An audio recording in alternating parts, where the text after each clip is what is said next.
Hi, I'm Thomas Firo, street side art critic, and I'm here with. Olivia Rains. And where are we at, Olivia? We are at Austin, Texas, Gallery Black Lagoon for the Oil and Water Show. Awesome. Is this your first show? This is my fifth show, I think, now. All of my other ones were solo, and this one's the first. Well, I take that back, sorry. My last one was actually a group show I did with the Raw Artist event, but all the other ones previous were solo. So this is my first gallery show with other artists. So Oh, very nice. So 5 shows, solo shows. Is that all around the Austin area? yes, that's right. Yeah, just in Austin. I've only been painting for like 5 years. Only 5 years. I've been an artist all my life, but I've only been painting 5 years. We're all artists all of our life. We never know this until all of a sudden, bam. Yeah. I used to do a lot of pen and ink growing up, or a lot of like when the '90s hit and everybody wanted their motorcycle jackets painted. I would sit for hours painting all my friends' jackets with these cool like images and getting totally blitzed on oil-based personalizer markers and just getting into. My dad's an artist, and like that's the first thing I remember growing up when I was like 4 is just him teaching me to draw and just loving it. So Very nice. Let's talk about these works that we have here behind us. I was really drawn to these earlier today, tonight in the show.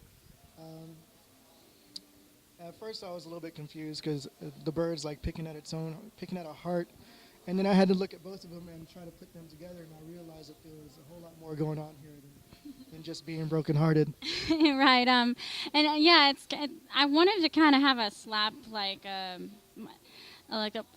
slap in the mind, basically, not the face, but because like people instantly would see something like I think a lot of people tend to really quickly think, it's something to do with love, the message, there's a key, and the key to the heart, and actually, like, I wanted that to be people's first impression, but then when they see both of them together and then start really looking at it and going, well, why would she choose X-ray, like, what, and then start really unraveling, because I think that in life, like, we do that always, all the time anyway. We see something, we judge it within 10 seconds. Our brains automatically do that. Like, that's scientific fact. And I think, like, if you look at something long enough and you can start analyzing and picking it apart, what is it really saying? What does it mean? Well, it's different for everybody. But also, like, if you didn't see this one with that one, if that was only here and this one wasn't, you'd just be like, why is there a friggin' raven bird eating a heart? You don't have any clue, right? But there's another one that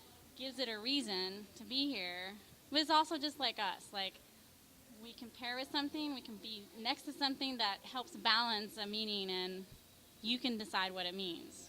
You know what I mean? Like, what is really the message is you see a key here, but You don't see the key in the other heart. yeah, I mean, but if you didn't, you would just think this bird eating this heart, that's like just to eat, to feed itself. Right. But it's really after that message, that key. So basically is, what do you see? What you can't see always doesn't mean that there's something not there, or what is there that you can see doesn't mean it's some kind of solution either. So that's kind of why.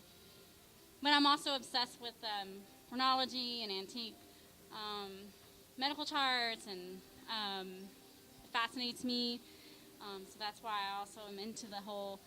This actually came from my collection I'm working on right now, where I do that with all my paintings, and even my portrait in there actually is going to have an X-ray version of it, like to show something else. Like, they all will have a partner painting to show something, a reveal. That's pretty conceptual. I like that. Um, yeah, because when I looked at it, I'm like, okay, she's got one in color and one in black and white. And then I really had to stop and think about it. Like, no, it's not black and white. It's like an X-ray. And so then the little key in there too was like an indication of something else going on. Um, I like these works a lot. And what medium are these in? Everything's acrylic. I've really. This is my well, technically it's like my fourth collection, sort of, kind of, because some have overlapped in the past. But I really wanted to start getting my textures thinner. So I started kind of playing with my acrylics more, but I just really, all of it's acrylic, just really thinned out.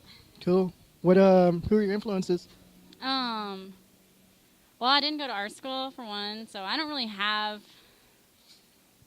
I would just have to say like my experiences. My dad is like by far the only human like he's the only like inspirational person in my life because I grew up learning from him. That's nice. I like that. And we share art. Like we could talk all day about art. It's awesome to have a father be like that and us be able to do this kind of stuff. And he actually had a lot of gallery shows back in the day, and he's experienced with art, and so it's pretty inspiring. Cool. Otherwise, I don't have any other influences except for my life experience. That's all right. We have to draw it from somewhere, you know. So where do you plan on going now? You're gonna have more shows. You got more work coming out. I hope so. I just got a new website. It's just oliviarains.com, just like my name. It's rains like it rains outside. No E, just rains, Rains.